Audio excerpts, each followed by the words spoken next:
Hello viewers, আমরা মাকে কতটা ভালোবাসি আজকে আমরা জানবো। মা শব্দটিও হলো এক অক্ষরে হতে পারে, কিন্তু এর মধ্যেও রয়েছে নিঃস্বার্থ ভালোবাসা। পৃথিবীতে মা বাবা সন্তানকে সবচেয়ে বেশি ভালোবাসে। পৃথিবীতে যদি স্বার্থ ছাড়া কেউ ভালোবাসে তাহলে তার নাম হচ্ছে মা বাবা। আজকে আমি আপনাদের সাথে একটি মায়ের বেদনাদায়ক গল্প শেয়ার করতে যাচ্ছি। তো বন্ধুরা, চলুন শুরু করা যাক। মা বাবার আদরে একটি মাত্র সন্তান ছিল।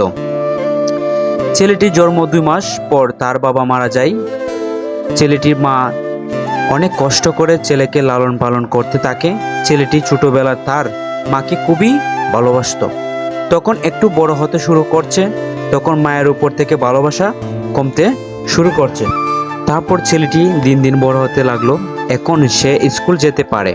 মা যখন তাকে স্কুলে নিয়ে যায় তখন সে একটু লজ্জাবোধ করে, এই জন্য যে তার মায়ের এক চোখ ছিল না। স্কুল এখন তার বন্ধু হয়েছে। তার বন্ধু যদি দেখতে পায় সে তার মায়ের এক চোখ নেই, তাহলে তার একটু লজ্জার ব্যাপার স্যাপার আছে।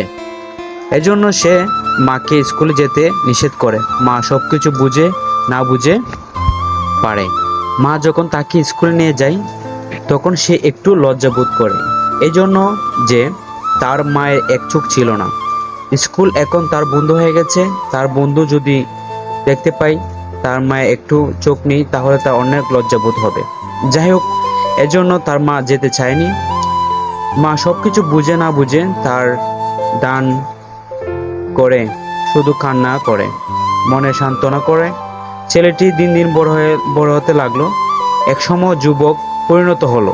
ছেলেটি এখন নিজের মাকে উপহাস করতে লাগলো। অল্প কিছুদিন পর ছেলেটির বিয়ে বয়স হলো। ছেলেটি বিবাহ করে নিল। আসলে মা বাবা এমন একটা জিনিস যেটা সবাই অনুভব করতে পারে না। মা বাবাকে ছোটবেলা থেকে তার ভালোবাসা থাকে, যখন বিবাহ করে বা বিয়ে করে তখন তার মাইন্ড চেঞ্জ হয়ে যায়। তখন আমরা মা বাবাকে চিনতে পারি না। আসলে সবাই এরকম নয়, কিছু কিছু ছেলেরা আছে এরকম করে, কিন্তু সেটা ঠিক নয়। মা বাবাকে অনেক ভালোবাসতে হয়। মা বাবাকে তোমার কোনো সমস্যা হলে বা কোনো অসুস্থ হয়ে পড়লে মা বাবাকে অনেক সাহায্য করতে হয়, অনেক যত্ন করতে হয়। আর সে ছেলেটা বিয়ে করার পর তার বউর পাল্লায় পড়ে তার মা বাবাকে সব কিছু ভুলে গিয়েছে। তারপরে ছেলেটা বাড়ি থেকে তার ঢাকা চাকরি হলো। চাকরি তার বউকে নিয়ে গেল।